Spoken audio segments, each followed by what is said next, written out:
池田太君，有情况，有情况啊！李尊长，不要慌，慢慢讲。什么情报？程家路方向来了好多土八路，有多少人？多少人不知道，但是村子里已经住满了。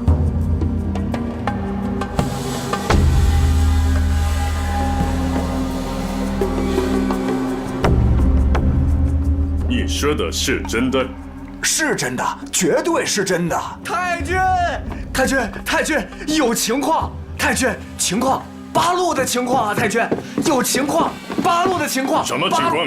太君，有一支八路军刚从我们村子走。你为什么不走报告？我被他们关起来了。他们住了哪里？程家垄。太君，确实是程家垄。誰だ？東東海警備隊？何？八路軍を発見しただと？分かった、すぐ行く。全員集合して定家楼に向かえ。拿下娘子关的关键，就是我们的几路纵队能否按时到达指定位置。还有，把池田切断在娘子关外，不能让他回娘子关。报告，池田已经出来了，不是400人，好像还多。我们攻打娘子关的部队现在到哪儿了？已经进入阵地。同时，左路纵队、右路纵队还有中央纵队已经做好了进攻准备。天干物燥，小心火烛。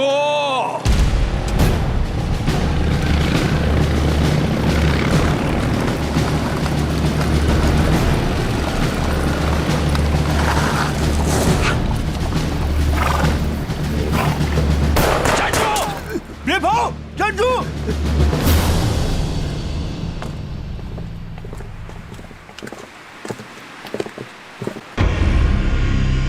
哎，这里有八路吗？有一两千。那八路的人呢？听说他们要去打娘子关。娘子关？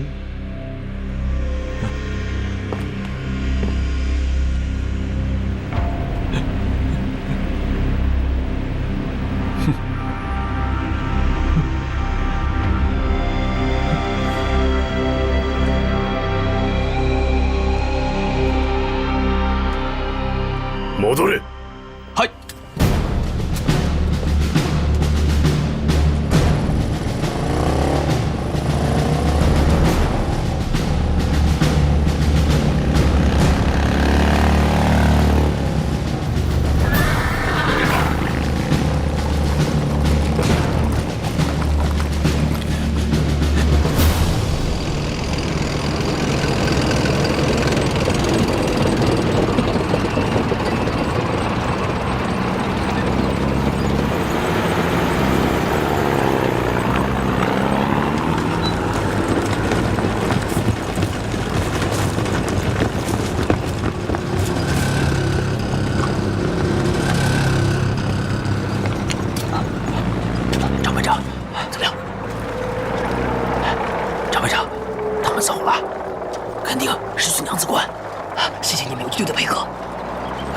还有啊，张排长，你们还是赶紧回去吧。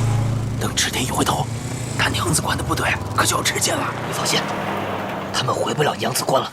走，走。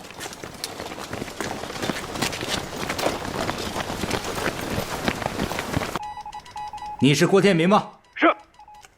池田该回去了，把他拦住，狠狠地打。明白。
你们有什么消息没有啊？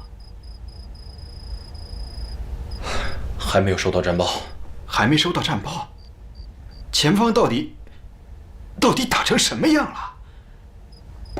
真让人着急呀！哎呀，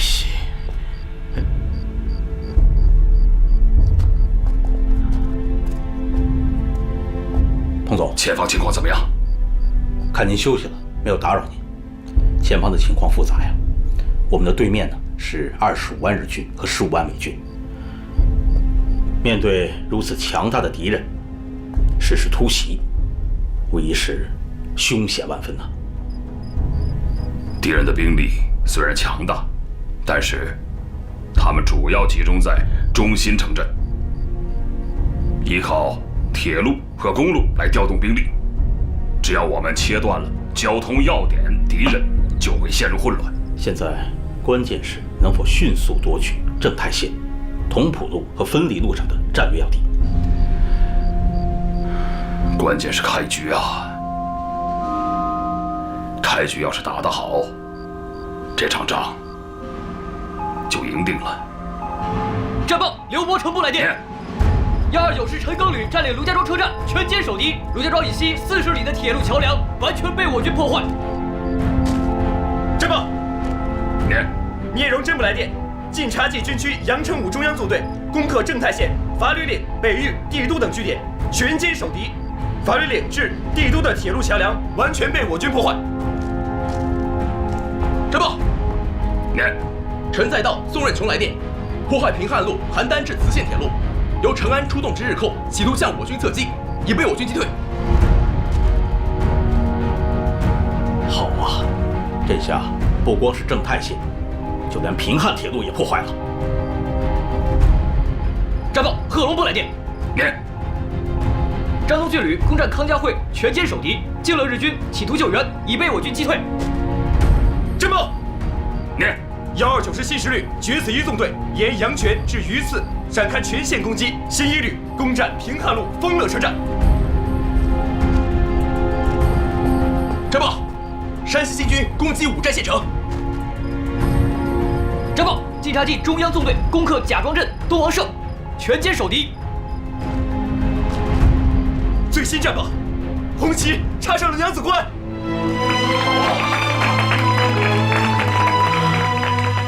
警行呢？警行煤矿必须给我拿下来。是。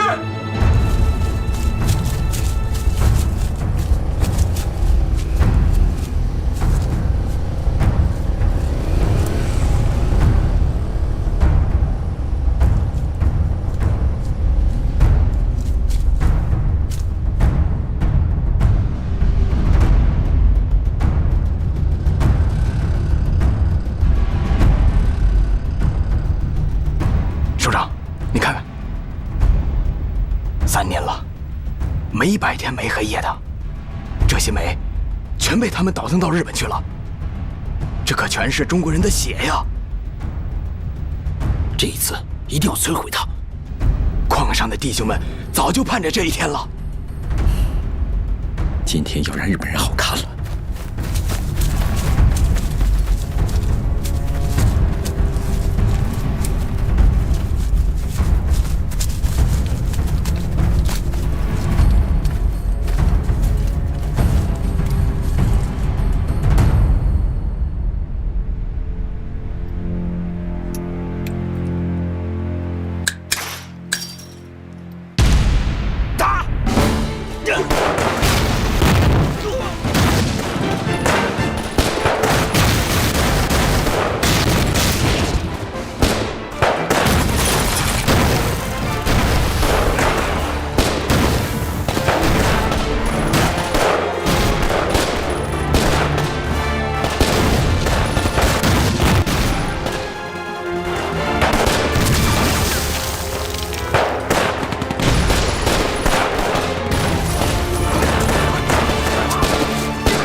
共産党軍が上司官を攻撃中です。どこの共産軍だ？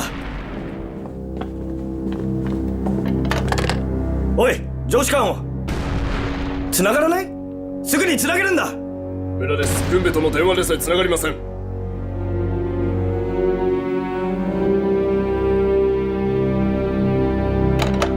すぐに各拠点に連絡し、状況を見極めるんだ。要塞警備隊に伝え、準備を整えさせろ。共産党は必ず要塞を攻める。はっ！長官だぞ！どうした？警心扩张。同志们，迅速打扫战场！快快快快！迅速打扫战场！快！这还有2杆枪。迅速打扫战场！那边好，快撤离战场！快点儿！快走走，快脚下！快快快！快，都快点儿！快跟上跟上！快快快！迅速撤离！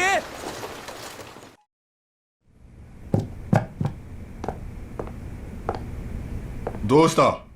鉄道整体線の至るところ、86の衝撃局だと電話がありました。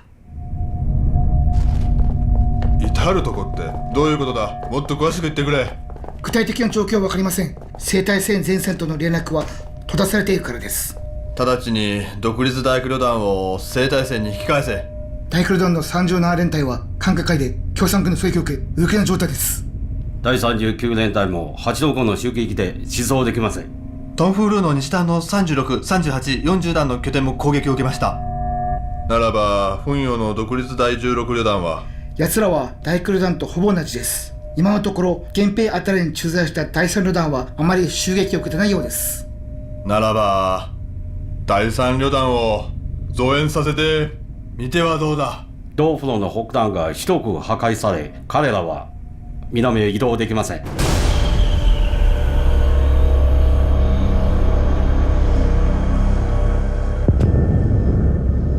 彭总，彭总，来尝尝我的好茶叶。哎，副参谋长，哎，尝尝。好嘞，好嘞，好。委员啊，你怎么还留着好茶叶？哎，也不早点拿出来。哎呀，打胜仗了嘛。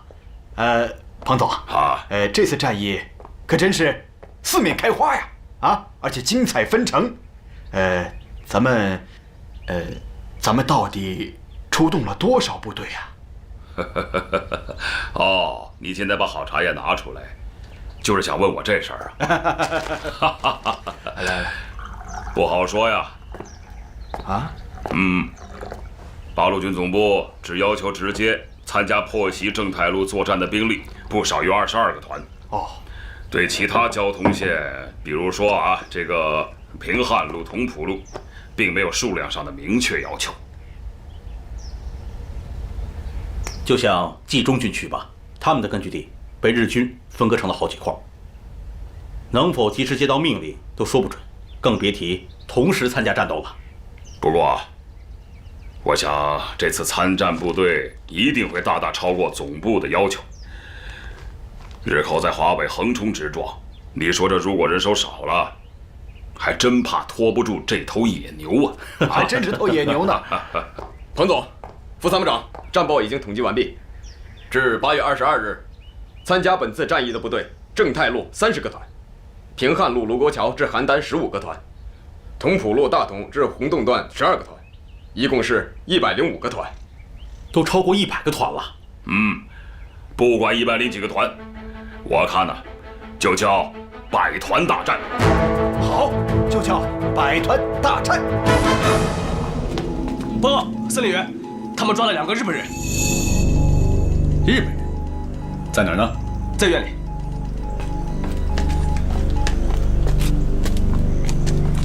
刚才不是说2个日本人吗？哪儿呢？就是他们，这是站长的女儿。站长被炸死了，他是罪有应得。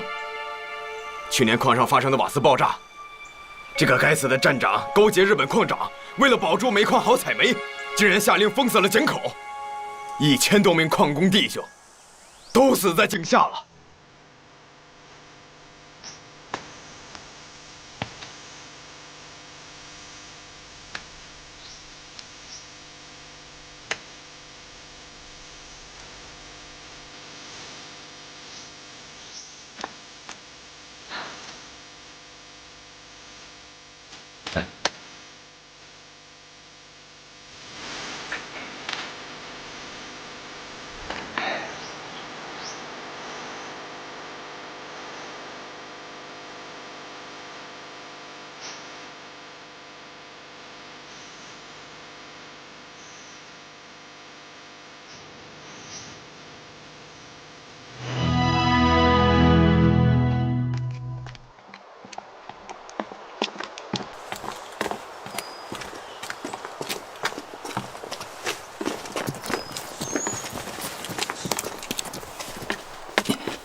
聂司令员，我们杨司令员要我把这2个孩子送到这里来。怎么回事？当时我们冲进矿里，经过一个房子的时候啊，听见里面有2个孩子的哭声，我就把他们2个给救下了。我也没想到他们是日本人，可后来他们2个一直哭，说的话我也听不懂。这个时候我才知道是日本人。当时我就想把他们扔在那儿给不管了，可后来一想，他们2个毕竟是孩子，我就给，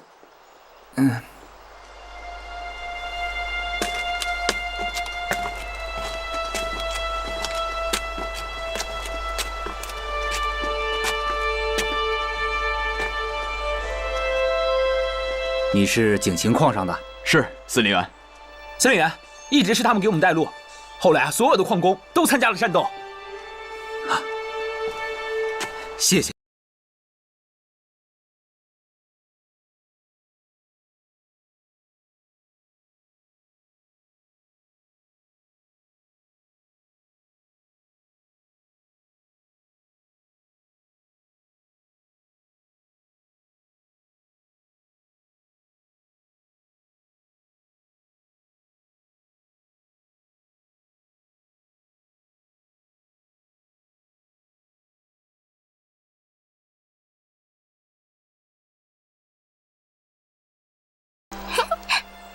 你叫什么名字啊？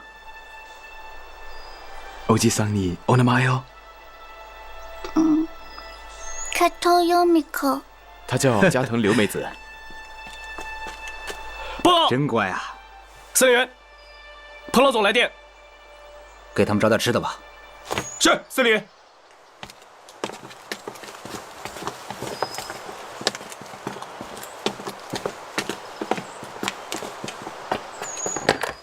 我是聂荣臻。聂荣臻同志，你们已经很好的完成了任务，你们可以执行下一个方案。好，我们按总部的指示办。好。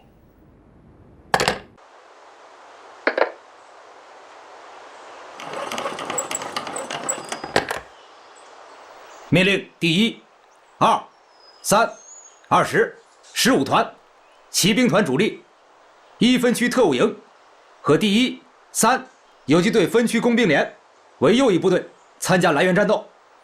挺进军活动于桃花堡和繁山堡之间，阻击增援之敌。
日本军官士兵诸军，日伐横暴，侵我中华，战争延绵于兹4年矣。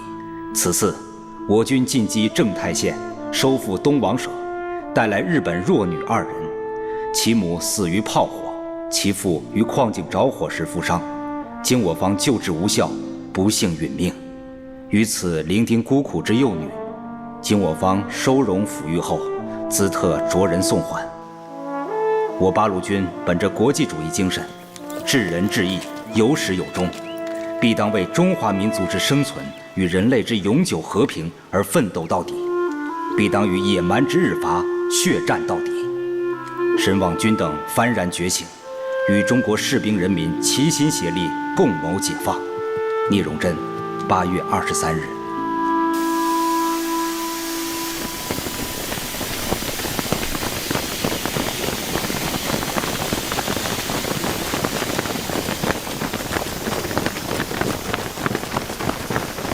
5、6歳の日本人の子供を2人連れてきました。日本人の子供だと。どこだ？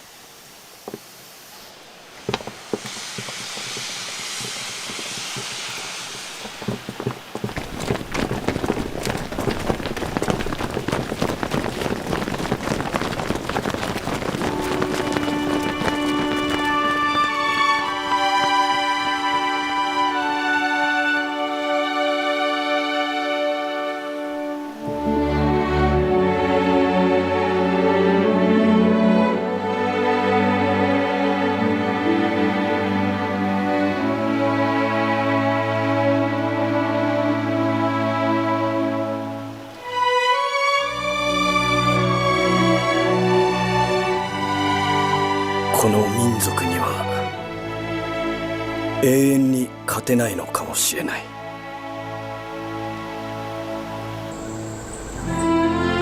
由于我参战之全体指战员忠贞于中华民族与人民，英勇用命，果敢进击，在各交通线，特别是正太线上，已取得血战之伟大胜利，无限欣慰，特传令嘉奖。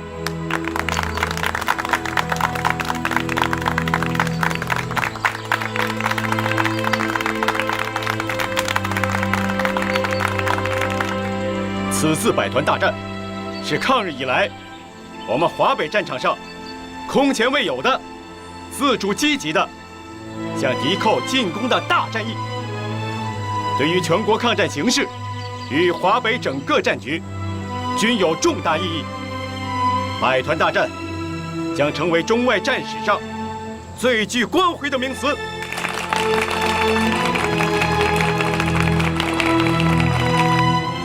望全体将士发挥最大之决心、毅力与耐力、顽强性、机动性，以再接再厉之精神，在现有续战胜利之基础上，猛烈扩大战果，完成战役任务。再接再厉，扩大战果！再接再厉，扩大战果！再接再厉，扩大战果！百团大战破袭了日军华北方面军控制的平汉、津浦铁路北段、北宁、正太、平谷、北口、仓石、德石等铁路公路的全线和平绥、同蒲铁路的大部，多次中断交通，断其补给，并拔出了深入抗日根据地的一些据点，从而沉重地打击了日伪军的囚笼政策和巩固华北占领区的企图。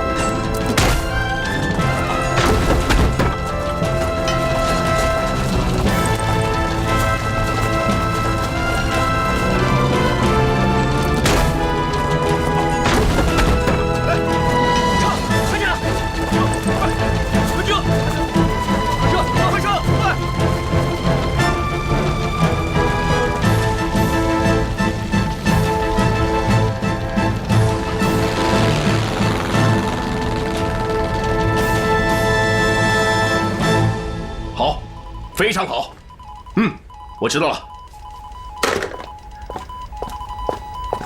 师长、政委，战斗和你们所预期的一样，陈赓和陈锡联的宝压中了。征台路现在是既没有铁，也没有路了。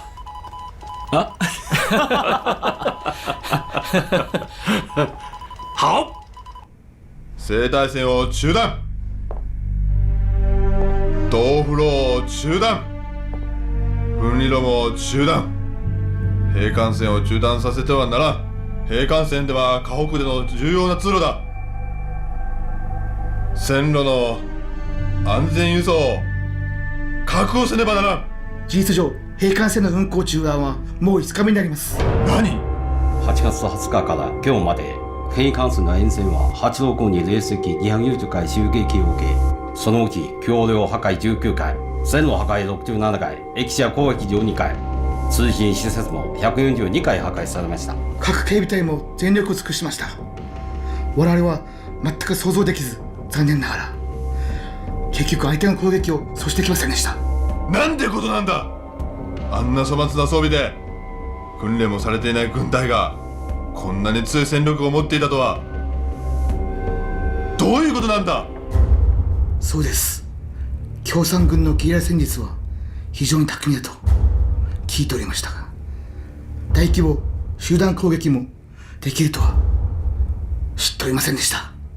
共産軍の編成が小さいですが、競争指揮官は豊富な軍事経験と相当高い指揮能力を持ってます。今まで八路軍の総兵力が10万人を超えないと我々の判断力は明らかに間違っていました。それと奴らの組織力と負けじ魂も我々の想像以上でした。確かに八路軍は質でも量でも家屋戦場の主力となっている。だから我々は戦略を練り直し、共産軍を今後の軍事上の主敵とするのだ。いいか、分かったか。はい。戸田司令官に打点せよ。私は北営に行って面談する。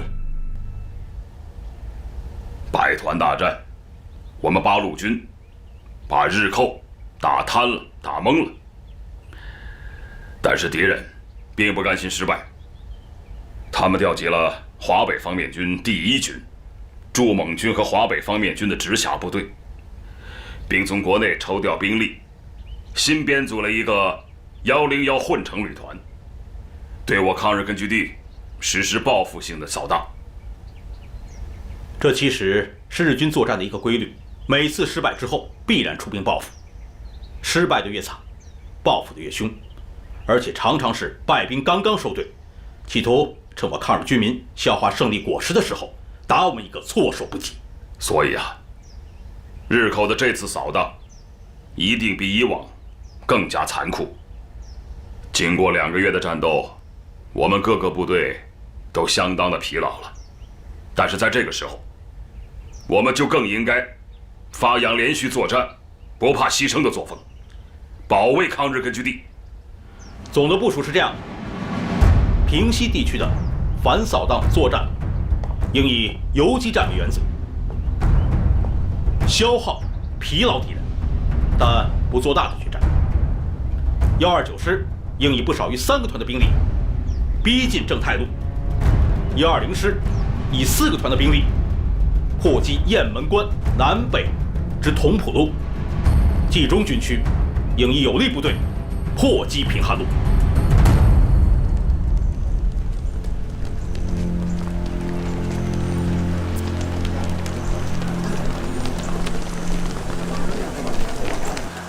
部队的部署啊，我看就这么定了，啊。哟，彭总，赤兰同志啊，你这是要跟随后勤部一起转移吧？啊，是啊。宝贝，我的宝贝又要睡小木箱喽。哎，什么小木箱啊？哦，孩子小，我给他钉了个小木箱。行军转移的时候啊，就让他睡在木箱里边，又安全又方便。你想得很周到嘛。嗨，周到什么呀？这孩子出生都那么长时间了，连名字都没取。今天大家都出发了，我还在这里等着，就是为了让他给拿个主意。要不然这一分开，又不知要过多长时间了。哎，对了，干脆咱们现在就让彭总给孩子取个名字吧。好啊。哎呦，给小孩起名字我可不在行啊。就让您来吧。我想想啊，刘伯承师长给他的孩子起名叫刘太行。既然咱们这里属太北军区，哎，我看小家伙啊，就叫左太北，怎么样？左太北？他出生在太行山北路。咱们战斗在太行山战场，这个名字好，就叫做太北了。谢谢彭总。哎，哈哈哈哈，好，你也抓紧准备吧。啊，左权同志，这次反扫荡斗争，晋察冀边区是主力，要把党政军民充分的全都动员起来。啊，另外，把部队集结在适当位置，准备彻底消灭掉1、2路进犯之地。是，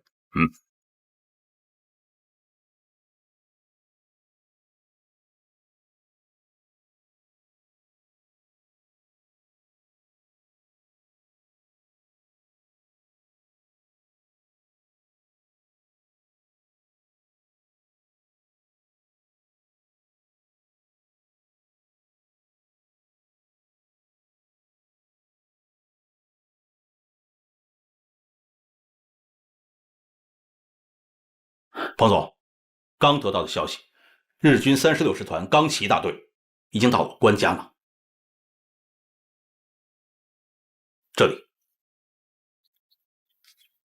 距离我们这里只有13里地。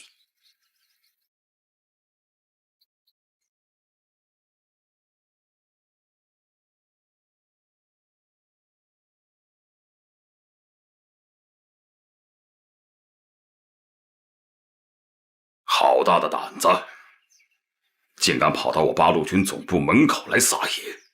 送到嘴边的肥肉，咱可不能不吃啊！彭总，我去跟129师研究一下，在关家闹，打他一仗。好。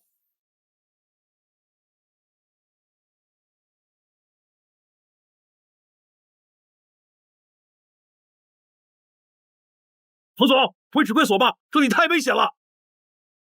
第3次攻击又失利了，战士们打得很苦啊。这里的地形对我们十分不利。彭总，我的意见是，把钢七大队放下来打，咱们打他的伏击。不行，敌人援兵马上就来，一旦放虎下山，立刻就会得到援兵的接应，必须在此地消灭他们。彭总，让我们上吧！日军很善于利用地形构筑工事，火力配合也很合理啊，硬拼是解决不了问题的，必须想办法打掉他们的火力点。前方崖顶下面的斜坡是什么土质？有活叶子，是黄土坎。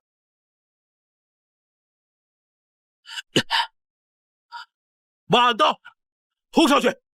靠近了打他！是。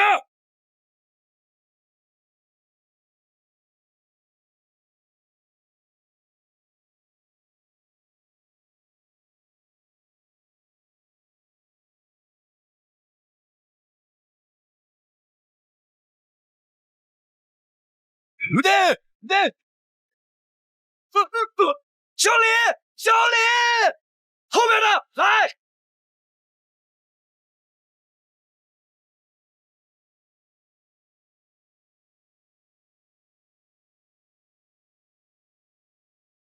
同志们，继续挖！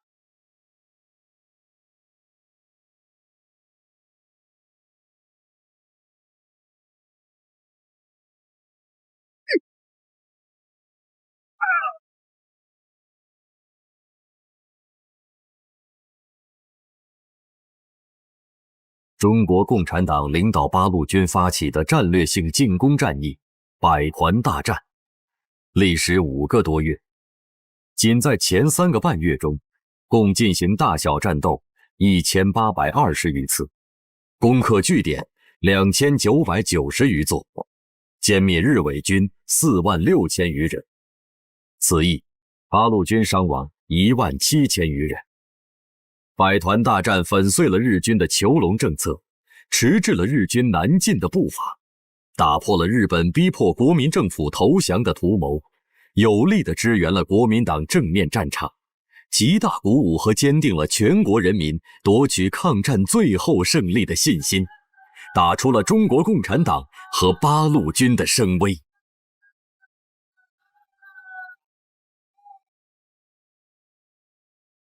周老总，又是一份战报。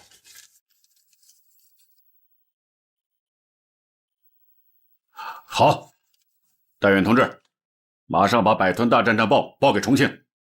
以前是1周1发，从这个战役开始要1天1发。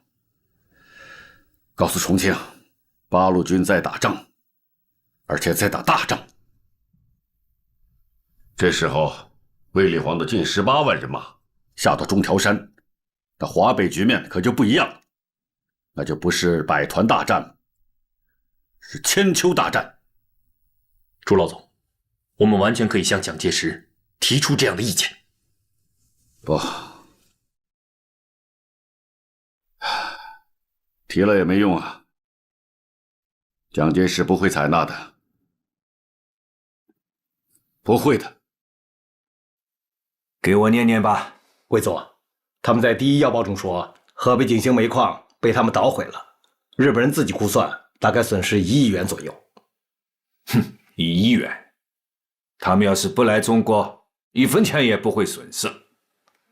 另外，第18集团军司令部和野战政治部报来的战报，他们分4个方面。贝佐，我是不是捡重要的向你汇报一下？不，全都念吧。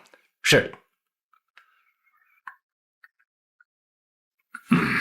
主要战绩：技术方面，破坏铁路625公里，公路1530公里，桥梁78座，火车站19所，煤矿2座，收电线48万600斤，电杆12161根。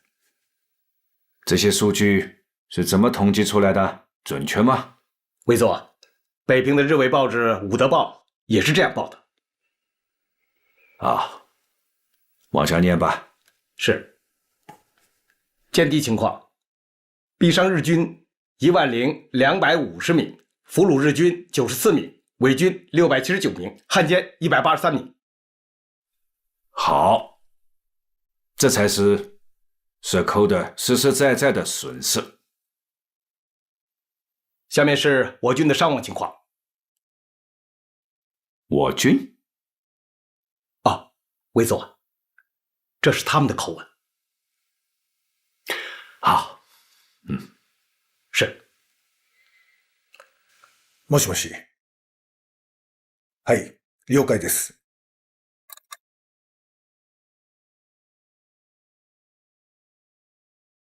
司令官殿、いかんにもおっしゃる通りでした。八路軍は西太路、防保路に向かっております。遺憾だと。これは不幸中の幸いだ。板垣中将が振り向けろといった部隊は手をつけるな。思い上がって敵を見くびっている。2、3の師団を動かしておきましょうか。36、37、41師団か。はい。一兵も動かすな。いいか。中条山地区にはまだ、英律校の27万の中央軍がいるのだからな。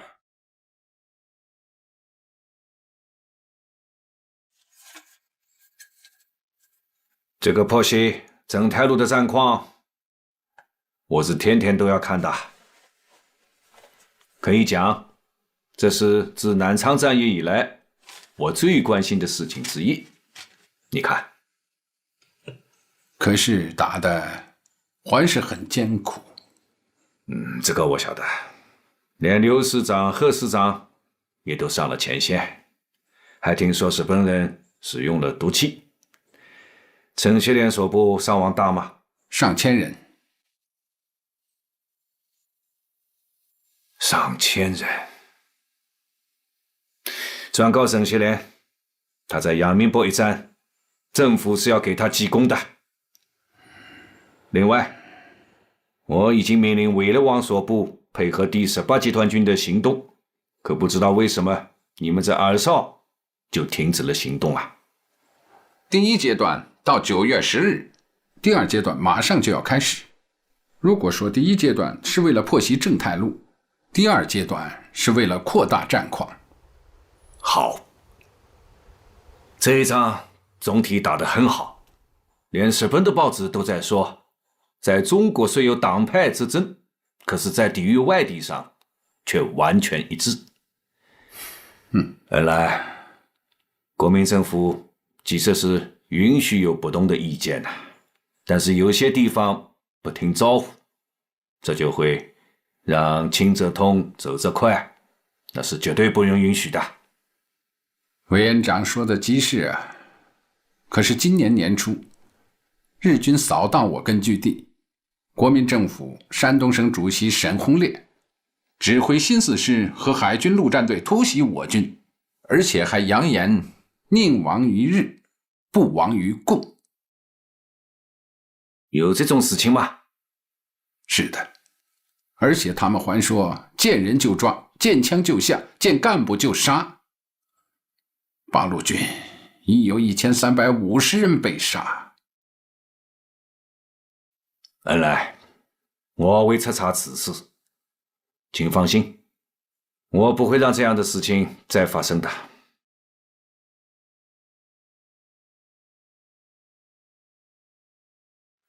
委座，委座，两位刚才都已经听到了吧？说说你们的意见。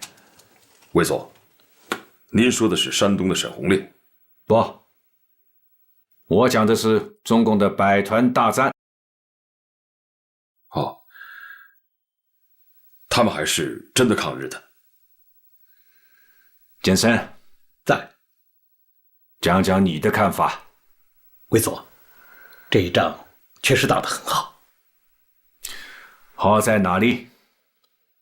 这一仗打击了日寇的气焰，从那几天的日伪报上来看，确实是把日本人给打晕了。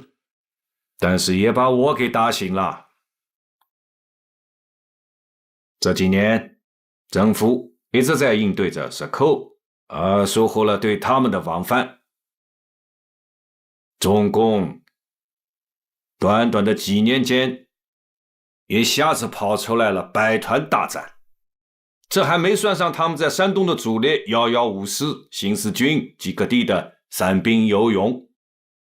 如果再加上这些，他们该有多少个团，多少人马？两位都计算过吗？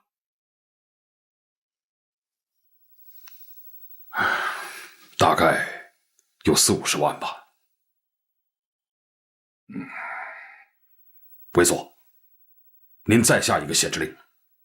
限制令，我是要下的。短短几年间，他们有几万人，就变成了几十万人。如果抗战再有个3年，那他们不就是有100万之众了吗？不过，考虑到美国的对华援助，这个限制令我已经不好再下了。简森，在。这件事就由你去办吧。是，听卫佐安排。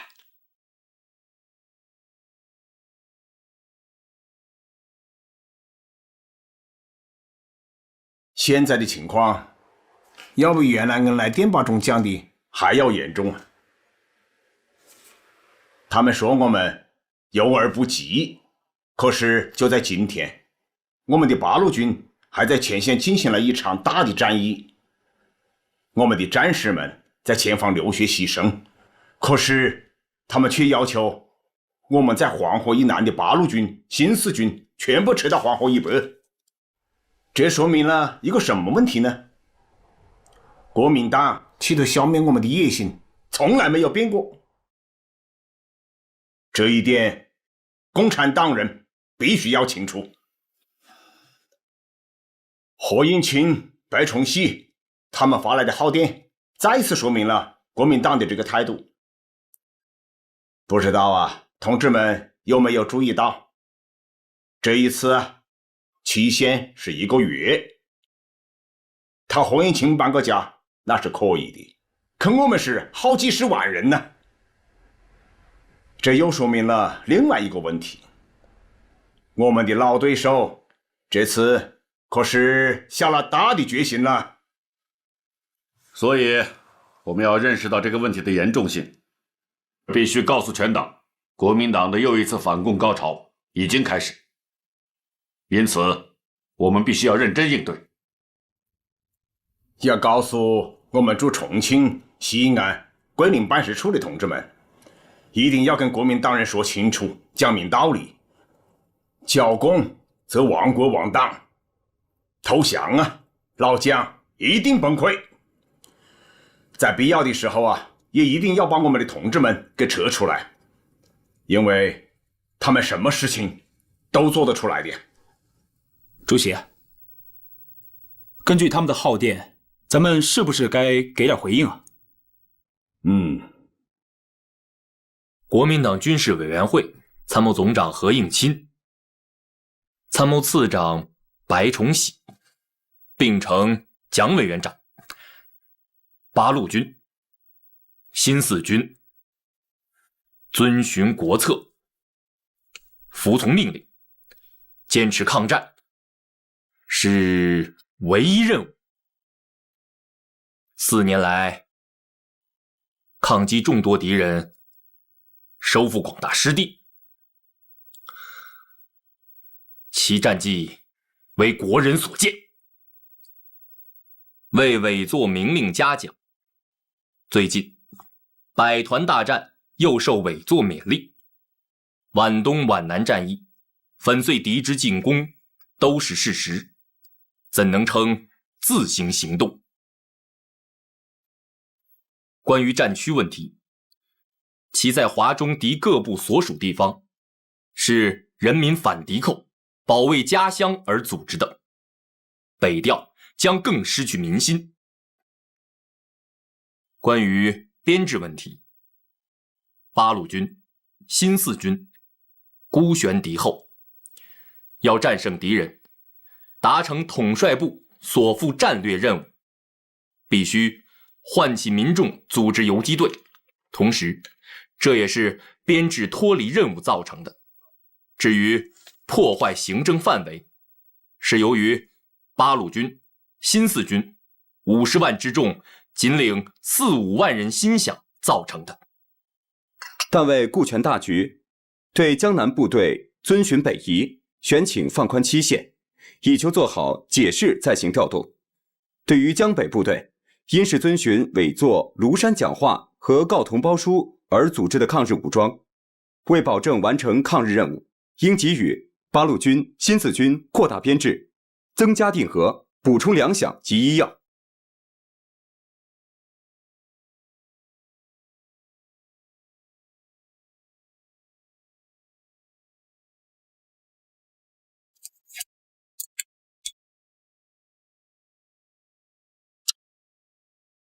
以朱、彭、叶、湘名义发送，将电文发给新华日报。是。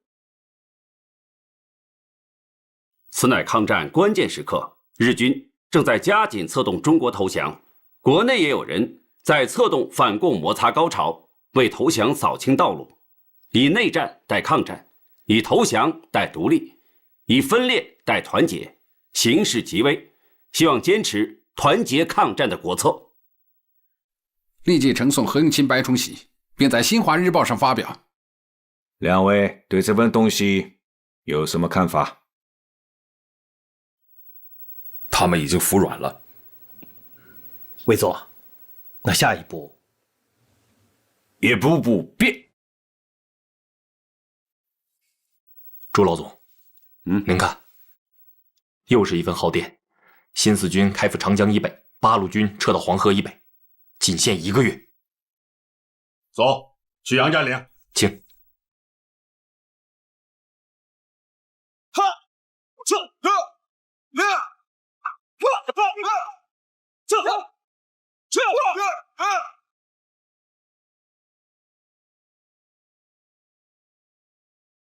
报告主席，几点？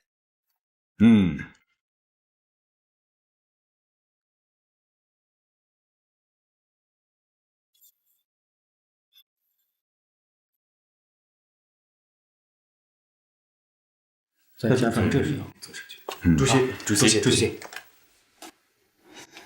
皖南，我们已经做了让步，其他地方寸土不让。芜湖、宣城、青阳，这宽不过180公里，纵深呢也不过50-60公里，这是一个危险的地带。主席，依据收到报告，顾祝同从抗日前线抽调3个师，正在向新四军军部运动。那日军有什么反应吗？正在密切监视。几点？新四军军部命令所有的皖南部队在12月底全部转移完毕。是。第52师、108师为右翼，展开于统领、金县、水技桥、丁家渡一线，向戴家汇、三里店、听潭进攻，而后向繁昌发展。是。以第40师、114师、新编第7师为左翼，展开于湾滩、茂林、苏口、包村、乔木湾、千家湾一线，向云岭、河湾、沙图角进攻，而后与右翼协同，向长江南线、旧县、底港、八梗头方向发展。是。79师和62师于廊桥和三七镇之间设立阻击阵地。是。12月31日前完成作战准备。是。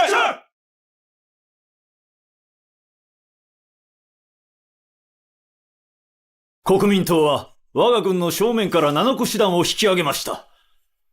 どこに向かった？安徽南部であります。中将の考えは？高みの見物と参りましょう。ずっと待ち続けるのか？目先のことしか見えず、自分が狙われているのもわからぬ哀れなカマキリであります。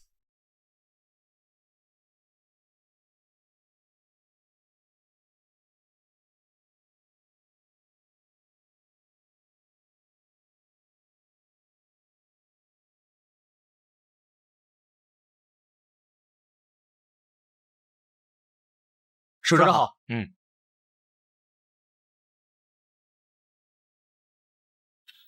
主席，朱老总，收到新四军的电报，他们开始动了，但是没有向北。哦，动了。我们心急如焚地等了2个月，他们总算是动了。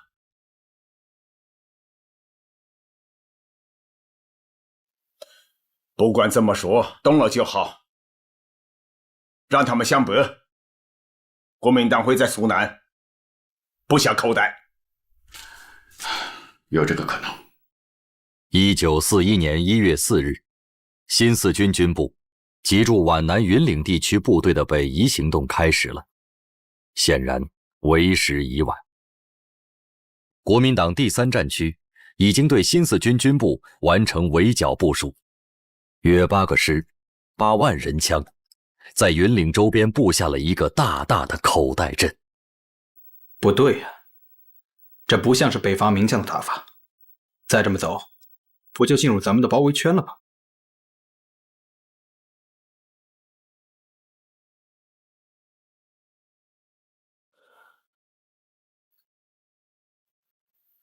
有什么消息吗？老总。主席。哎，情况怎么样啊？报告，急电。念。他们改变了行动方向，不是向苏南，而是向西南。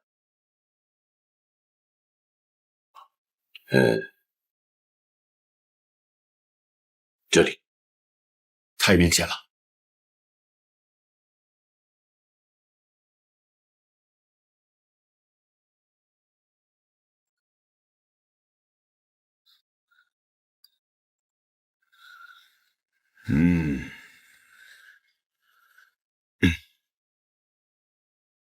元月6日，国民党第3战区司令长官顾祝同部奉蒋介石命，对北移新四军采取行动，严令彻底加以肃清。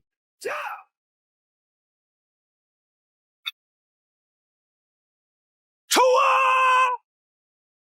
一代北伐名将，一腔报国热忱，国运乎，时运乎。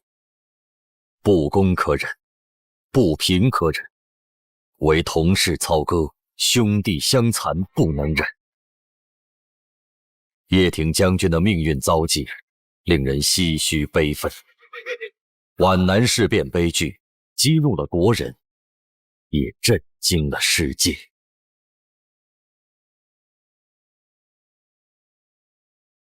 给周恩来夜间营发电。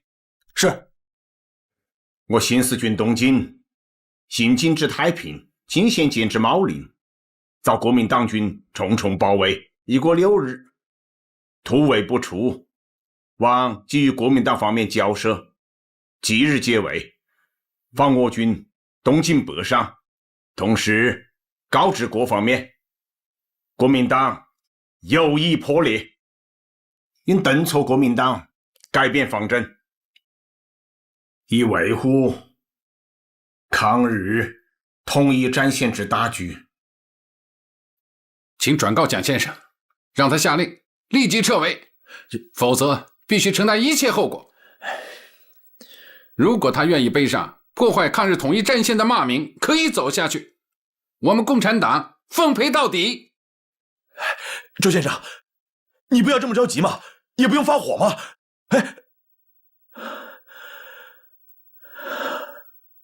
我就是要发火！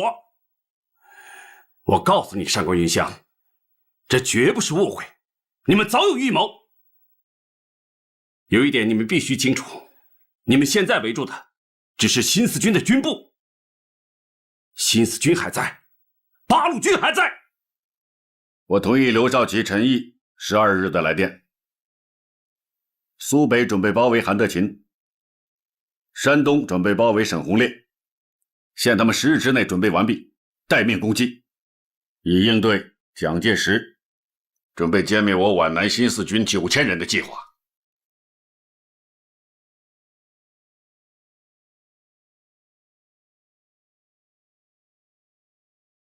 如果我们皖南的新四军被他们消灭的话，那我们就赶紧、彻底、全部的歼灭韩德勤、沈鸿烈部队，彻底解决华中问题。为复周恩来，我的意见是：一，毛林方面可以停止进攻，这已经不是问题了。2，新四军可以走苏北，但必须执行以下几个条件：一，部队过江之后，不可以和韩德勤的部队发生摩擦； 2，需继续北上往河北去，但不可以盘踞； 3，新四军过江之后，可以发弹10万，并加军饷。4，希望他周恩来叶剑英能转告前方，不将此事件扩大。那委员长，周恩来他懂得的。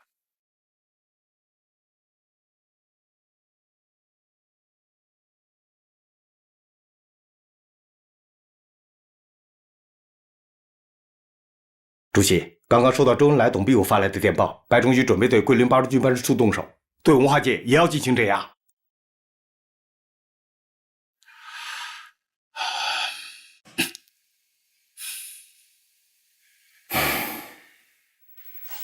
委员长，这是以朱德、彭德怀、叶挺、湘英名义发表的抗议。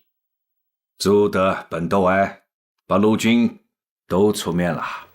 苏联大使馆已经召回我们，他们的大使想面见委员长。是吗？苏俄向来对我中华民国的内部事务都很感兴趣啊。遵照毛泽东同志的指示，我已经第2次向蒋介石交涉，要求他们立即撤围。可是前线到现在还在打着。Тогда мы обязательно прекратим поставки оружия. Вы на меня можете полностью надеяться. Я имею влияние на процесс. 都不要想吓唬我们，什么美国佬、俄国佬，都不要想插手我中国的事业。共产党只为抗日存在，也可以发展，但是不可以做大，这就是底线。谁要想突破这个底线，我将动员党政军逼其就范。我要做如下调整：任命汤恩伯为瓦泊区总指挥，任命王忠廉为鄂中区总司令，冯治安为湘西区总司令。开始进攻限期2个月。另外，对外宣布新四军是叛军，撤销其番号，军长叶挺革职，交由军事法庭审判。副军长湘英捉鸡缉拿，归案讯办。新四军皖南突围部队9000余人，在顾祝同部约8个师、8万人的围攻下，除2000余人突围外，其余大部壮烈牺牲或被俘。军长叶挺被扣押，副军长项英遇害。叶挺自此开始了漫长的国民党监狱生涯。快点！别走！啊！你别打我们！别打我们！你什么呀？别走！快走！快点！快走！快扔上我们！快点！快走！快点！老师，打不上！别打我们！而此前此后，国民党顽固派还制造了雀山、博山等惨案，屠杀了成千上万的中共党员、八路军新四军官兵与抗日志士。亲者痛，仇者快。关键他们掩盖事实真相，欺骗国人视听啊！那就揭露他们。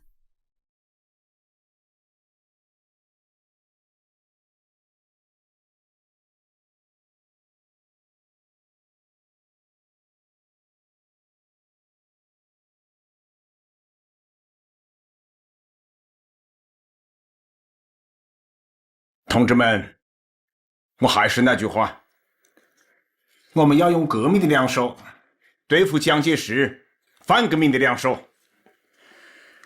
一方面命令边区的一切部队做好准备，应对国民党的进攻；另一方面，3句话：还是统一战线，还是团结，还是抗战。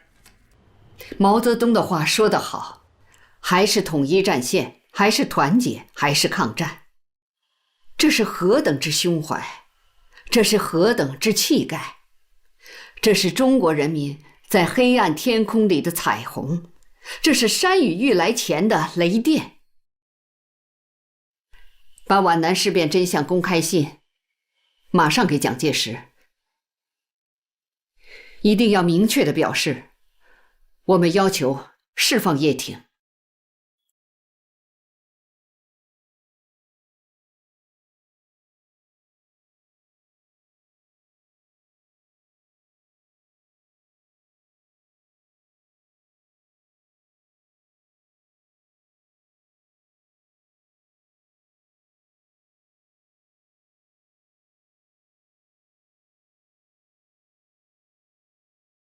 去告诉他们，这封信如果公开的话，我就杀了他。虚张声势，我就不信他们敢动一个北伐名将。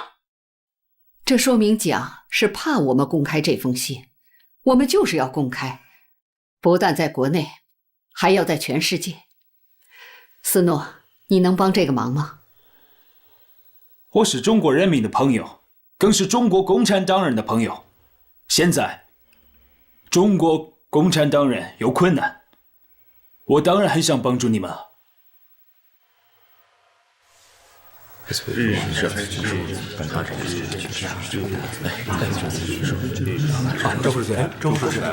都到齐了吧？到齐了。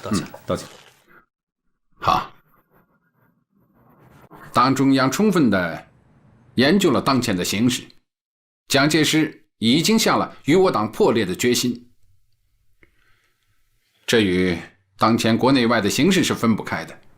日本国内有些人在向蒋介石要橄榄枝，在我们国内呢，投降派的苗头也在上升。所以蒋介石做出这样的决定并不奇怪。根据刘少奇建议，毛泽东同志主张，在政治上要全面揭露蒋介石的阴谋，在军事上先取防御战。另外，组织决定撤销部分办事处，干部迅速撤离。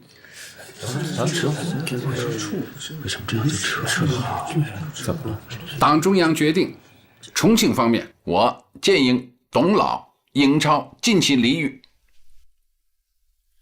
非党干部迅速向南洋及海外撤离。新华日报怎么办？新华日报是党的喉舌，在重庆乃至全国都有很大的影响力，不能停。但是要压缩版面，每天只能出半版。留守人员要加强气节教育，销毁电稿、密码、文件。至于什么时候撤回延安，等中央通知。另外还有一件事情，你们军事组起草的新四军皖南部队惨被围歼的真相我已经看了，可以发了。要让重庆知道真相，特别是民主人士要知道真相，同时要动员文化界人士迅速撤退到香港。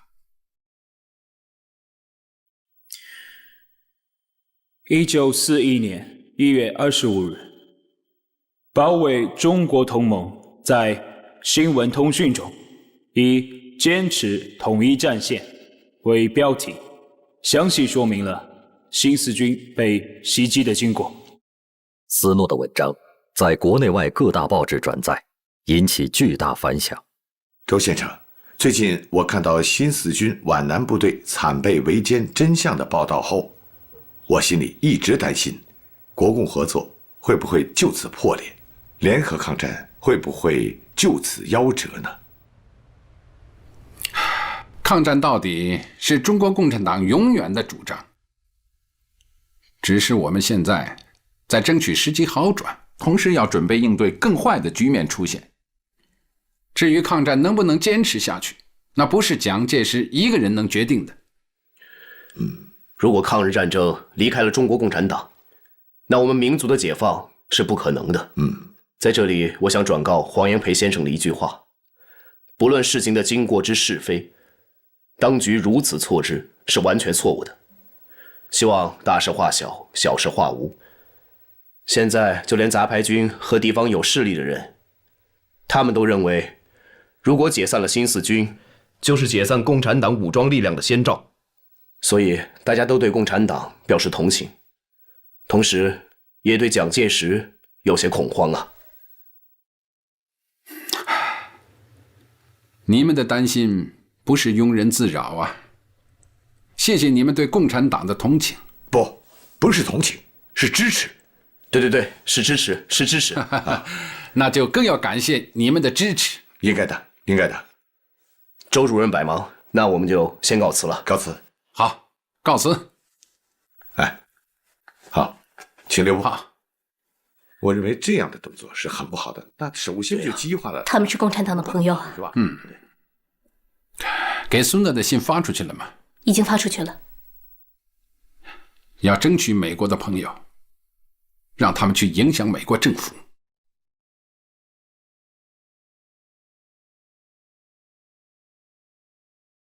Well, I'm very surprised about the incident, but I must say that my opinion on the matter is... Mr. President.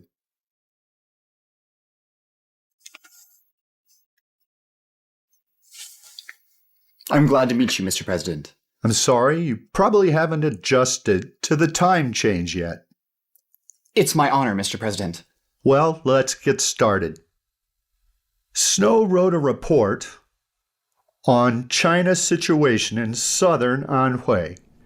His report differs from the report of the China ambassador. I'd like to hear your opinion. President, I will give you the best realistic situation as I was in southern Anhui at the time. Excellent. It is exactly what I want. Now, just go ahead and tell me as much as you possibly remember about exactly what is going on in that area. It may not be detailed enough, Mr. President, but I will tell you everything I know to the best of my ability. And in that place and at that time.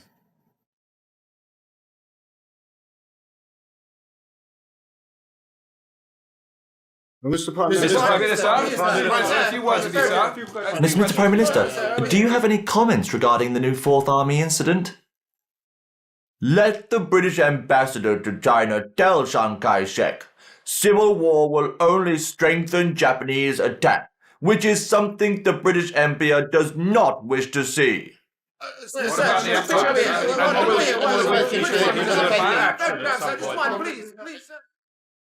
Mr. Secretary!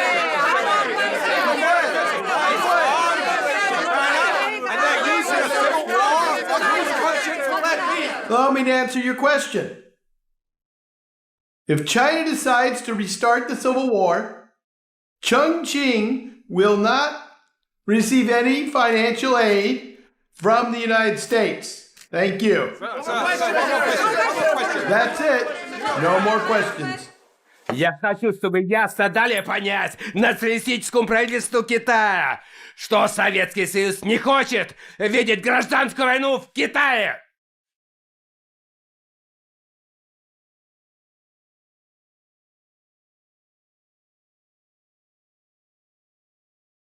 毛泽东丢了7000人，倒让全世界的人都来同情他。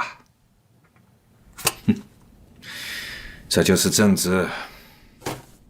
校长，我们没有打是对的。目前就军事而言，据我可靠的侦查，八路军已经做好了全面反攻的准备。另外，据我最新的情报，他们新的新四军军部就要宣布成立了。如果现在要打的话，这件事暂时先放一放。但有2个人必须处理：刘亚子开除党籍，那个叫斯诺的外国记者驱逐出中国。是，校长。中共中央革命军事委员会关于重建新四军军部的命令，任命陈毅为新四军代军长，张于毅为新四军副军长，刘少奇为政治委员，赖传珠为参谋长，邓子恢为政治部主任。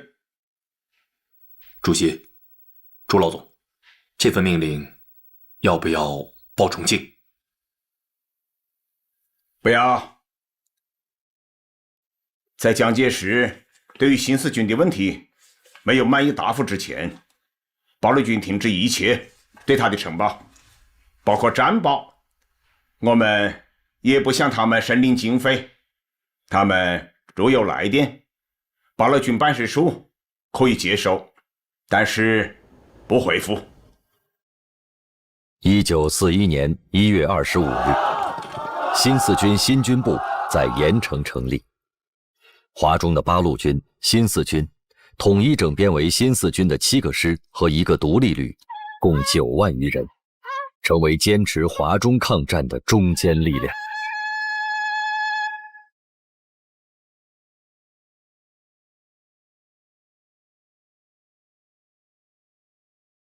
第一，悬崖勒马，停止挑衅；第二，取消1月17日的反动命令，并宣布自己是完全错误的；第三，承办皖南事变的祸首何应钦、顾祝同、上官云相3人；第四，恢复叶挺自由，继续任新四军军长；第五，交换新四军全部人马枪支；第六，复削皖南新四军全部伤亡将士；第七，撤退华中的部队；第八，平回西北封锁线；第九，释放全国一切被捕的爱国政治犯；第十，废止一党专政，实行民主政治；第11，实行三民主义，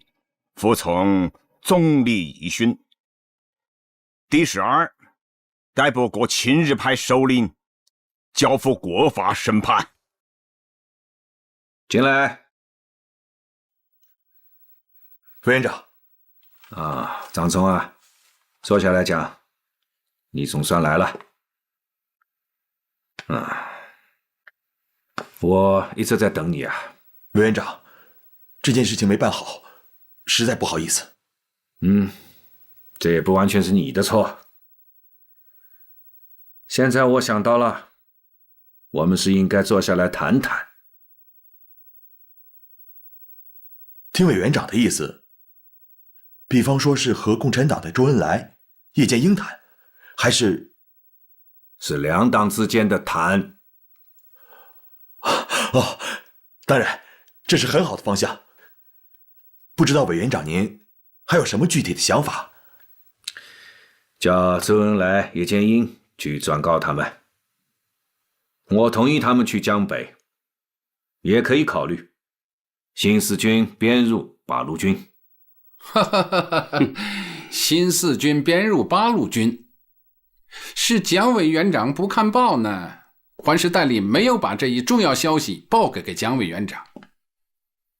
新四军军部重建，听说日本东京的报纸都已经发布了消息，蒋委员长不知道？这件事，委员长真的可能不知道。装聋作哑吧，就当他不知道，请张先生转告他，军部已经重设了，并宣布了新任的军长，请张先生代我们声明一下，陈毅是代军长，哪一天叶挺军长回来了，他还是军长，我们郑重声明，蒋介石必须释放叶挺军长。叶剑英同志的话就是中共中央的态度，蒋委员长必须释放叶挺军长，他无罪，新四军也不是叛军。要想恢复两党谈判，有一个条件，不同意12条，无谈判可能。这个，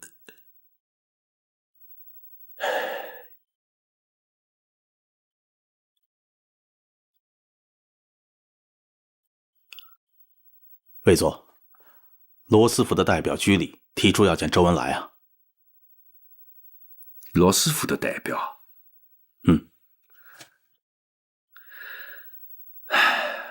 让一个外国人来了解中国目前的政治环境，这不是强人所难吗？他想干什么呢？魏佐，罗斯福想干什么，我们决定不了啊。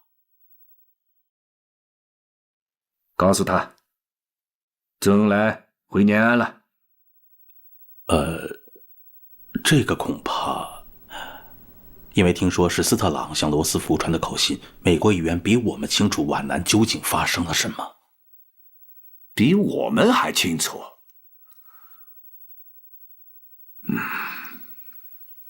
让他先去见吧。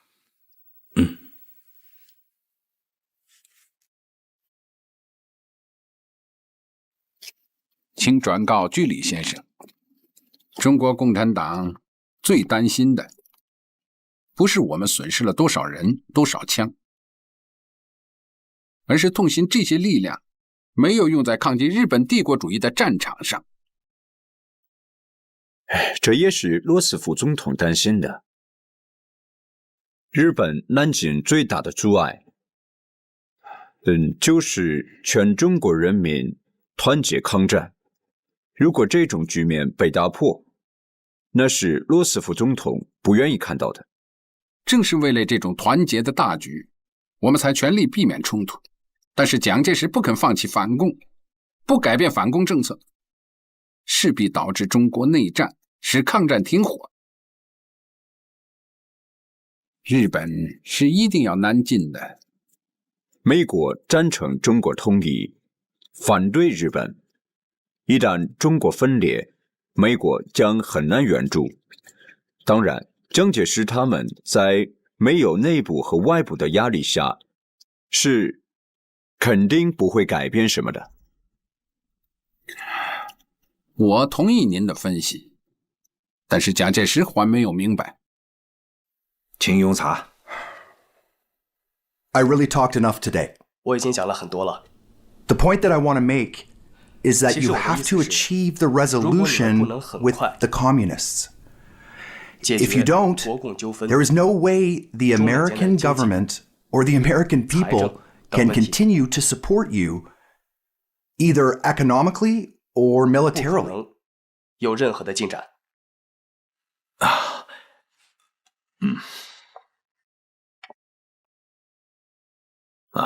请。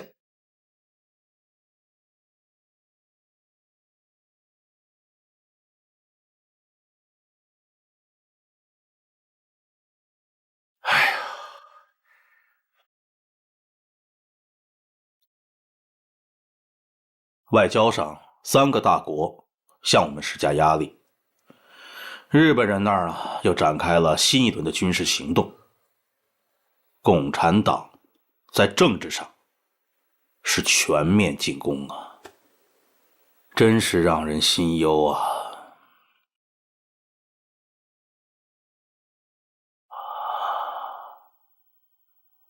我不等他了。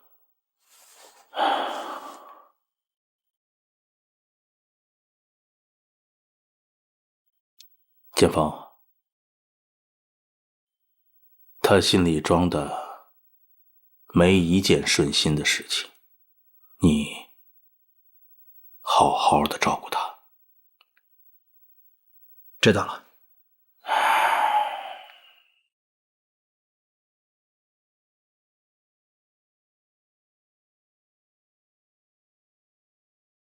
静儿，静儿，哎，刚才是不是质问来过啊？是的。是不是有什么急事啊？哦，没什么事。啊，父亲，您喝水。啊，不用了，放在那里吧。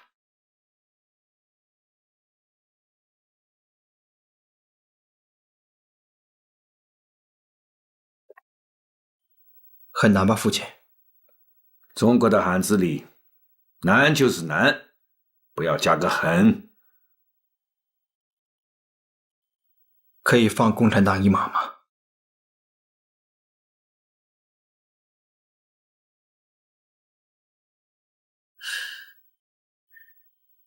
静儿啊，如果因为你懂得一些俄语，看过几本马列的书，我可以原谅你。但如果从政治上来说，你就应该好好的学习了。请父亲赐教。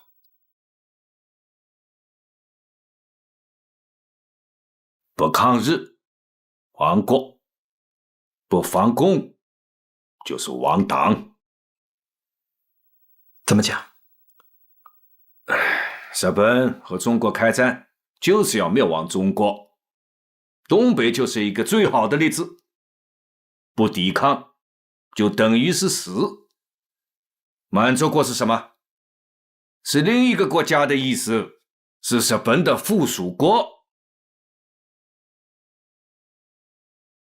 可是共产党和我们打了这么多年，难道你还不明白吗？去看看他们的党章就晓得了。不做大可以共同抗敌，做大了就是统一我们。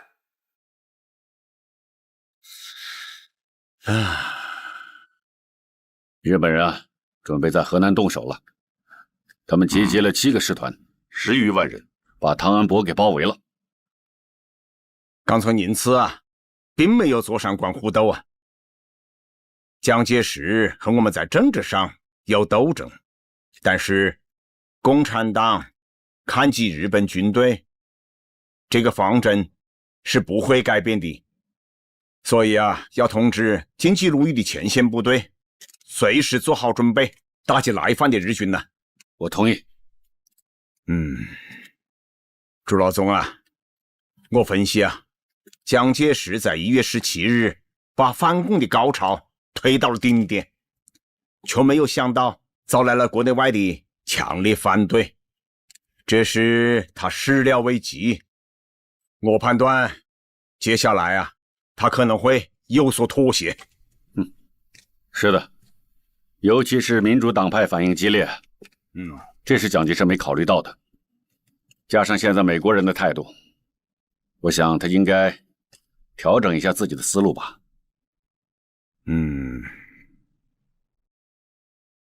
那么咱们也得改变一下自己的思路啊。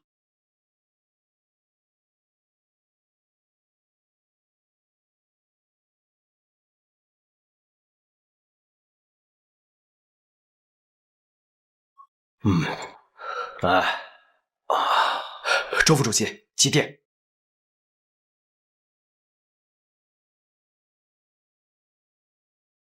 啊，来，大家都过来一下。好，来。我把毛泽东同志刚刚发来的电报给大家传达一下。毛主席说，依我观察，他们非求得一个妥协办法不可。敌人进攻得如此之急，1月17日，命令如此不得人心，他们的计划全部破产，参政会又要开了，非想个办法更加于他不利。好，党中央再讲下一步棋。破坏抗日的大局一定是不得人心的。我想，毛泽东同志一定是想到了即将召开的第2届全国参政会。参加参政会的人员名单是在皖南事变前10天公布的。本来呢，我们是有7个人要参加，毛泽东同志是要和你们一起参加的。原定是3月1日召开，没有想到发生了皖南事变。可是我们提出的12条至今没有得到明确的回复。你们说，我们还能参加吗？不能。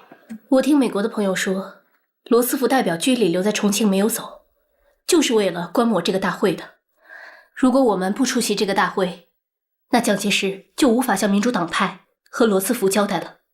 民主党派给我出了个主意，沈钧儒、黄炎培他们对我说，我们以参政员7个代表的名义，将12条作为提案交给大会。哦，那要谢谢他们啊，给我们出了一个十分高明的主意啊。怎么会弄成这样啊？这分明是共产党的彻底决裂呀！哎，你再去找周恩来，人家既然把12条提到了参政会上，我们应该有个态度才是。既然提到参政会上，人不参加会议怎么讨论？又怎么表决？世杰兄，你是真不明白吗？人家是让委员长新表态，他们不信任我们。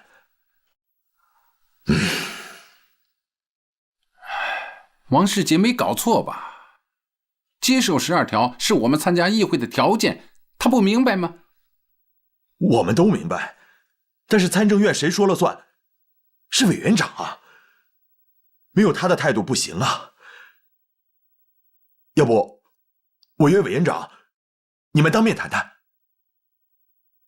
这么多天来，政治压迫之严重，可以说接连不断，无理以及，实属忍无可忍。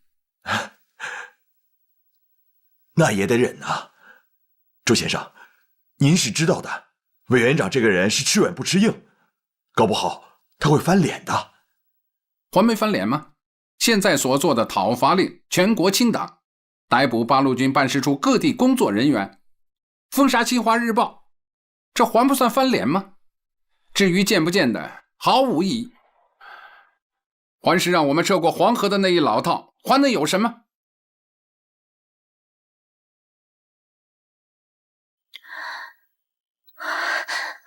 周夫人，我先告辞了。啊，我送您吧。周先生，这些我都会跟委员长说的，但是我真为你担心呐。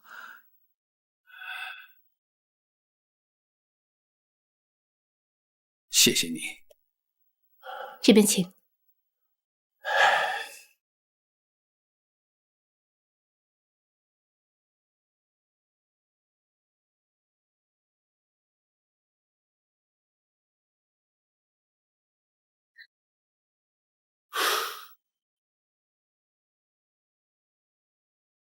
别在这儿站着。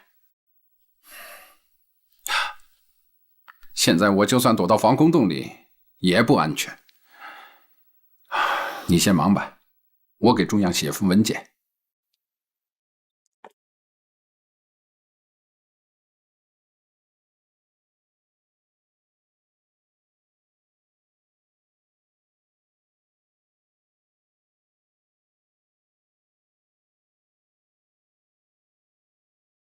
主席，我想目前还不是谈判的好时机，渐渐毫无结果，而且击退顽方的政治压迫，必须动员舆论或中坚力量，故将此事经过参政院来调解是必要的。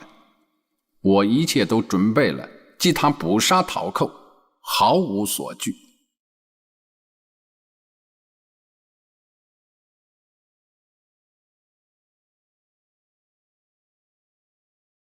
Darling, 报告。进来吧。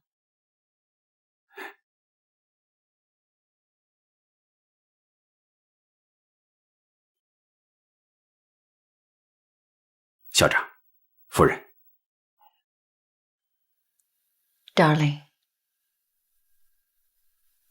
啊，于诺在。于先英走了吗？2月1日就走了，是何总长签发的通行证。现在剩下来的人就是周恩来、董必武，还有邓颖超。另外，《新华日报》每天只出半版。啊，你先下去吧。是。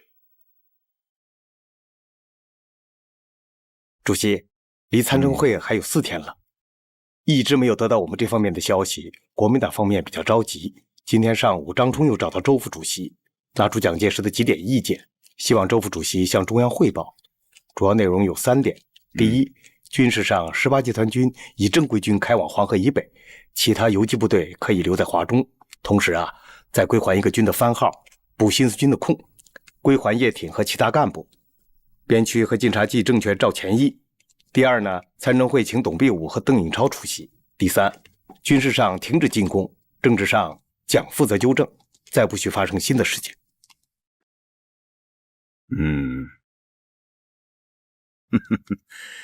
看来国民党方面已经是走投无路，软下来了。还得再给他们加码。给恩来同志发电报，除非12条能够满意解决，并求有保证之前，绝不参加参政会。这口吻不等同破裂吗？责任在国民党，我们为挽救破裂，故提出12条。还有个消息要告诉你，我可能要回去讨论12条，做些完善。这12条公还能收回吗？董必武、邓颖超能出席会议吗？不可以。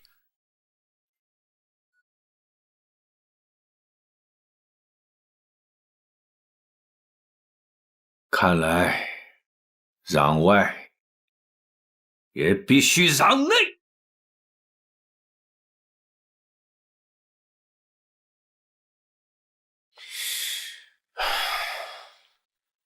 夫人 ，Darling， 我想我们还是应该让一步。这真是很奇怪啊！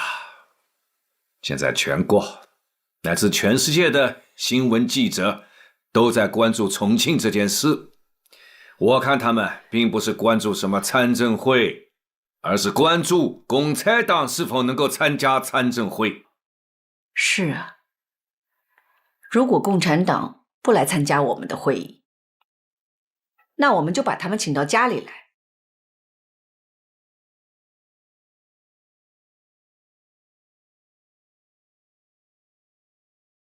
主席，这是八路军驻重庆办事处发来的电报。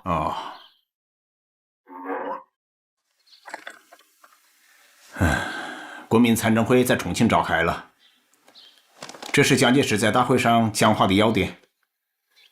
蒋介石在讲话中虽然继续攻击我们中共，但是他不得不向参政会保证，以后绝对不会再有剿共的军事行动了。虽然他不肯认错，但态度明显软化了，这说明我们前段时间的斗争还是很有效果的。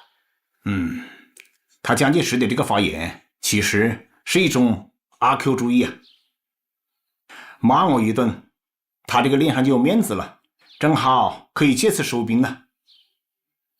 这实际上标志着国民党发动的第2次反攻高潮已经被我们击退了。往下来看的话，国共两党的关系将会有一段缓和时期。的确如此，就连宋美龄也要请周副主席吃饭了。他这是在给蒋介石找台阶下嘛。我认为啊，这个台阶我们还是要给他们的。在当前中国的两大矛盾中，中日两国间的矛盾依然是主要矛盾，国内各阶级间的矛盾处在从属的地位。先前蒋介石也曾约见周恩来同志，但都被我们拒绝了。那是因为当时还有许多社会人士并不了解皖南事变的真相。现在事实已经公之于众，在真相大白、人心向我的形势下，确实可以暂停纷争了。我还是那句话，以斗争求团结。我们这个时候也应该顾全大局啊。我们可以坐下来和他蒋介石啊，好好的谈一谈，缓和一下对立的空气了。感谢各位光临寒舍，区区小菜不成敬意，来，请。来，我们举杯。来，大家尝一尝啊，吃菜。我们有2个月没有见面了，由于忙于参政会的事宜，也不便相见。现在会开完了，情形也缓和了，终于可以聚在一起坐下来谈一谈。来，用餐。委员长，那我们就先讨论讨论新四军事件、政治压迫、防地问题、扩军问题、饷弹未发问题、新华日报问题和中共12条。大家边吃边谈，边吃边谈啊。新华日报在今年2月，由于受贵党特惠报刊等规定，只准印不准卖，每天只能出半版。订户受到特务威胁，不敢去领；报贩怕被追捕，不敢再售。这样对待新华日报，跟封闭报馆有什么区别？居然有这样的事，真是岂有此理！这些事，委员长和我根本就不知情。言论自由，新华日报不是应该受到合法的保护吗？夫人说的没错，可是我第18集团军驻各地的办事处不断受到压迫，贵阳警备司令部将我部8人带走，高级参谋李涛被拘留，西安办事处汽车队、兵站、仓库多人被捕，这些事难道夫人也不知道吗？夫人对这些事情当然是不知情啊。不过恩来，刚才你讲的那些部队驻地以及军队多一点、饷弹多一点，这些都没有问题。前提是你们必须要服从中央的命令，这些就容易解决。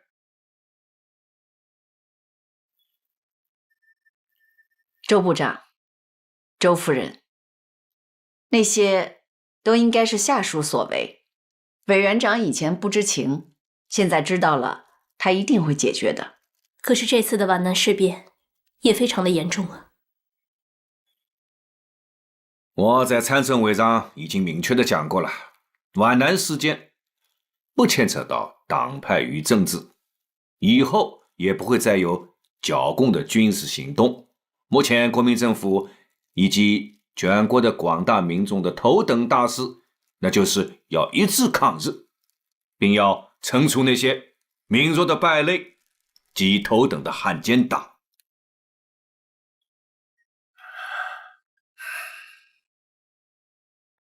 至于我们之间还有什么问题没有解决的话，我希望能继续精诚团结，长期讨论。来，请用餐。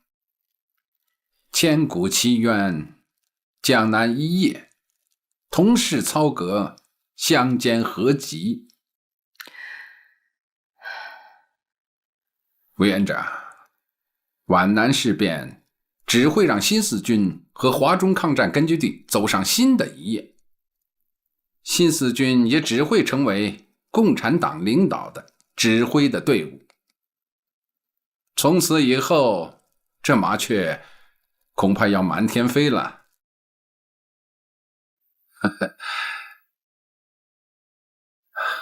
感谢委员长和夫人的盛情款待。来来来，大家干一杯！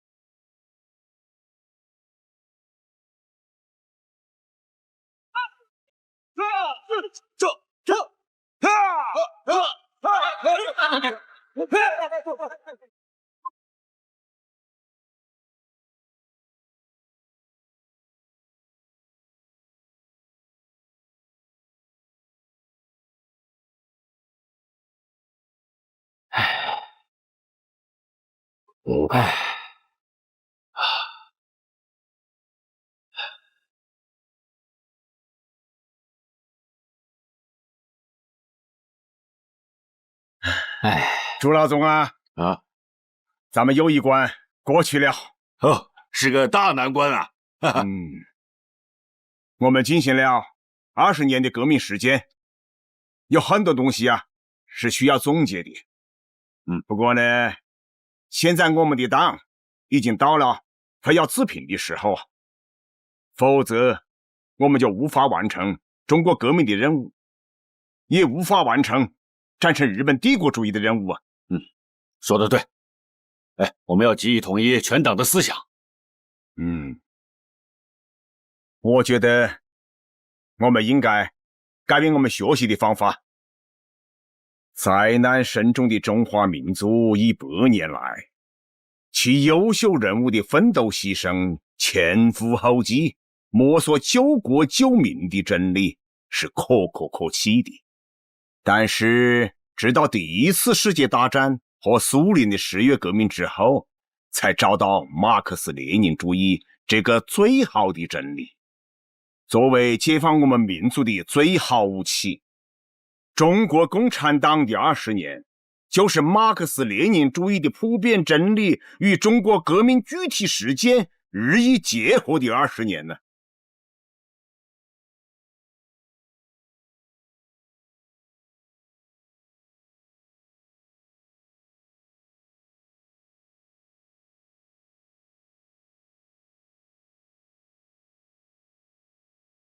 周先生，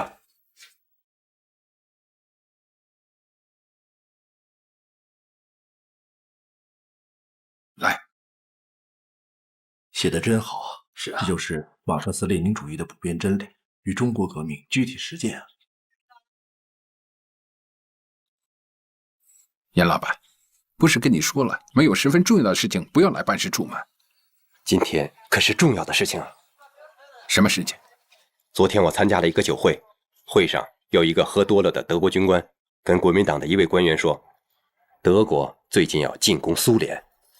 情报准确吗？准确。当时他是用英语说的。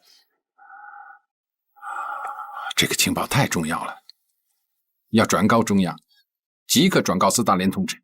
好。Herr Stalin, Prosperität und Ihnen alles Gute. Und dass die Freundschaft zwischen der Sowjetunion und Deutschland auf ewig und ewig hält. Желаю успеха и процветания, СССР. Я верю, что между нашими великими странами всегда будет мир и взаимопонимание. Ich glaube fest, dass unsere beiden große Nationen. Спасибо за поздравления. Я верю, что наши народы всегда будет объединять дружба. Verbunden bleiben. Danke. Спасибо.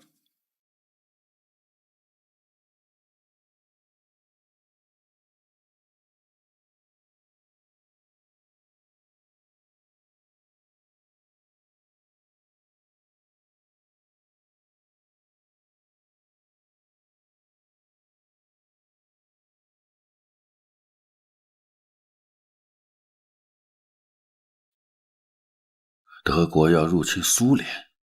不会吧？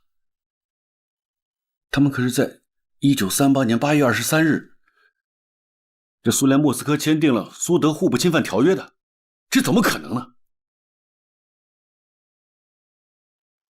这是有可能的。这是为什么呀？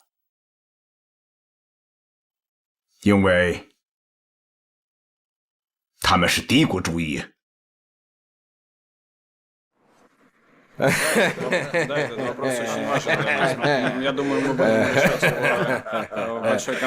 всегда рассказывает смешные анекдоты.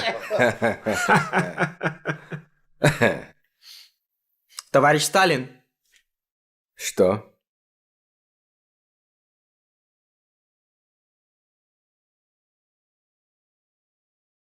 Ну-ка посмотри.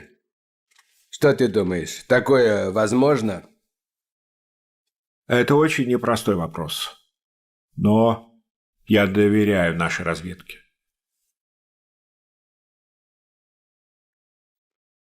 Отправь телеграмму в Пекин.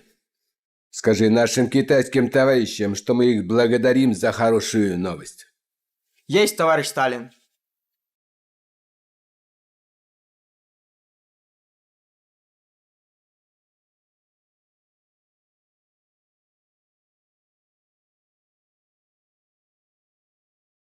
Unser neues Hauptquartier, die Wolfschanze. Was halten Sie davon? Mein Führer, ich danke, dieser Name entspricht den deutschen Tugend. Wir sollen die Kehle unserer Feinde beißen. Sehr gut. Genau wie die Wölfe. Nun.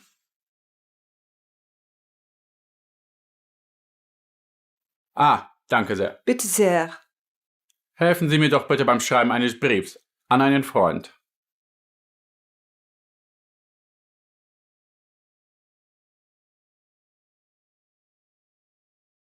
Nach monatelangem Überlegen und Beratungen mit meinen Vertrauten, nach langem Warten, habe ich endlich eine äußerst schwierige Entscheidung treffen können. Der Engländer ist bald besiegt. Er gleicht einem Ertrinkenden. Aber sie haben immer noch Hoffnung. Mit Grund. Die Zerstörung Frankreichs war den britischen Kriegstreibern ein gutes Beispiel. Denn sie haben gesehen, was im Bereich des Möglichen liegt. Man bemüht sich nun, einen Krieg gegen die Sowjetunion voranzutreiben und der Deutsche wird der lachende Dritte sein. Was ist das denn? Ach, ausschalten! Sie da bloß aufgelegt! Das ist ein niedriges, ein verhöhnendes, ein absolut absurdes Lied, was Sie mir da aufgelegt haben! Warum? Ich will, dass dieses Stück auf ewig verschwindet! Ewig! Ich will es nie wieder hören!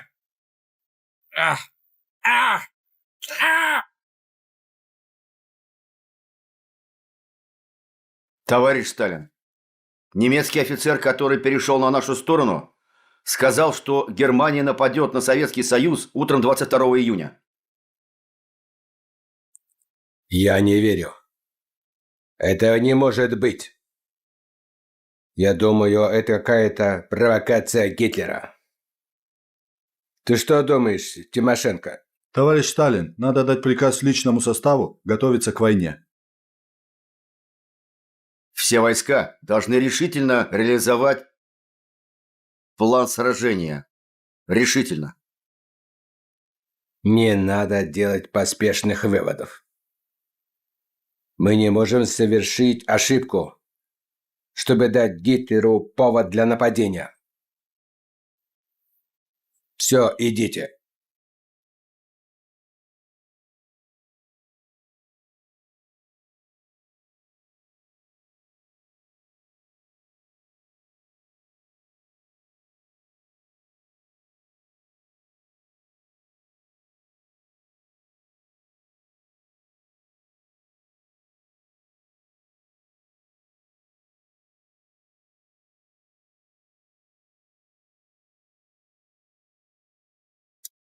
Неужели и правда к нам пришла война?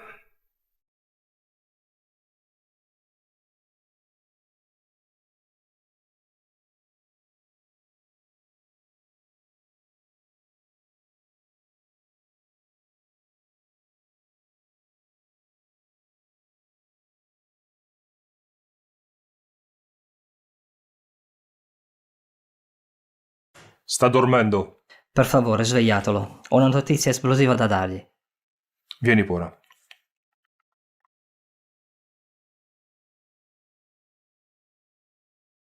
Signore, Ciano vuole vederla. È una cosa importante. Va bene, va bene.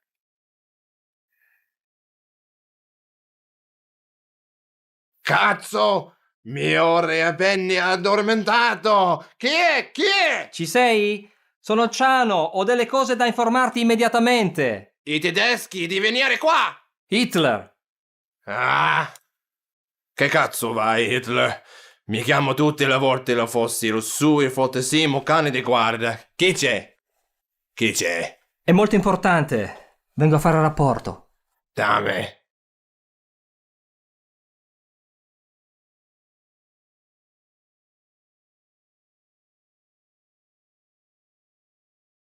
Tutte le volte che voglio fare un caso, lui la fa. Hitler invaso Unione Sovietica. Prima o poi incontrerà Unione Sovietica, non la Francia。1941年6月22日凌晨3时30分，德国空军出动1200余架飞机，其中水平轰炸机510架，俯冲轰炸机290架，歼击机440架，同时向苏联西部边境4个军区发起突击。希特勒闪电夺取苏联的巴巴罗萨计划开始了。Немецкие самолеты уже бомбят Киев, Минск, Иркутск, Хабаровск, даже Казахстан. Поэтому все воинские части начали мобилизацию. По сведениям Кузнецова, Северный, Черноморский и Балтийский флота готовы к сражению. Все готовы к сражению. Все готовы. Алло, товарищ Сталин. Алло, товарищ Сталин, вы поняли меня? Товарищ Сталин.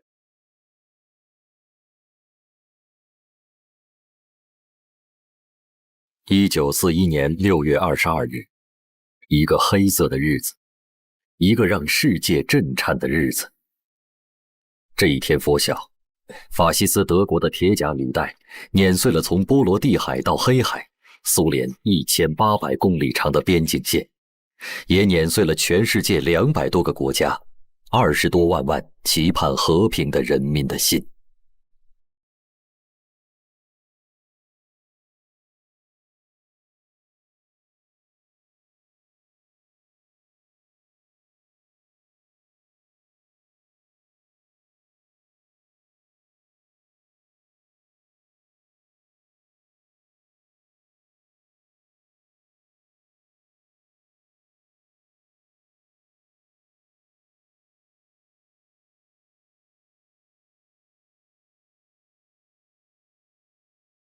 Товарищ Сталин, немецкие войска в большом количестве пересекли границу нашей страны на северо-западе и юго-западе. Мы видели очень много танков. Мы несем большие потери. Вы меня слышите? Алло, что мы будем делать? В центре мощнейшее танковое наступление. И мы уже несем огромные потери. Алло, товарищ Сталин, алло, алло.1941年6月22日，德国向苏联宣战。希特勒以300万大军、6000门大炮、4000辆坦克、1000架飞机，对北起波罗的海、南到黑海一线的苏联边界展开了势如破竹的巨大攻势。德国坦克和步兵师像浪潮一般涌入苏联境内，在短短1个星期里，德军突入苏联境内600公里，这一消息震惊了世界。美国总统连夜飞回白宫结束。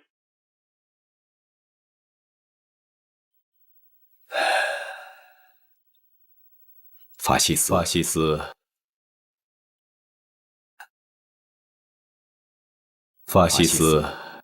是这样的。在希特勒的指挥棒下，德军对苏联的进攻3路齐发。北路直指10月革命发祥地列宁格勒，中路目标苏联首都莫斯科，